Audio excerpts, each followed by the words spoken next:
வணக்கம். இது மயூரநாதர் டெம்பிள், மயிலாடுதுறை. இங்கே பார்வதி மயிலுடைய ரூபம் எடுத்து இங்கே சிவனை நோக்கி தவம் பண்ணாங்க.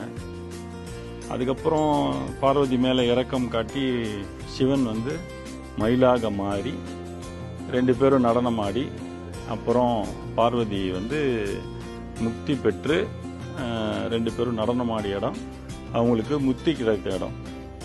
இப்போ இதுல என்னன்னா, ஒரு மனிதனுக்கு அவனுடைய கர்மா முடியும் போது இந்த கோயிலுக்கு வருவான் அப்படின்றது ஐதீகம். நல்ல ஒரு வைபான இடம், ஒரு அருமையான ஒரு கோபுரம், ஒரு சிறப்பான ஒரு மண்டபம். சிவனடியார்கள் கண்டிப்பா வர வேண்டிய இடம். பார்வதிக்கே முக்தி கிடைத்த இடம். ஸோ கர்மாக்கள் ஒரு மனிதனுக்கு முடிந்து அவன் செழிப்பா வாழணுன்றவங்க இங்க மயிலாடுதுறையில மயிலநாதரை தரிசனம் செய்யுங்க. வணக்கம்.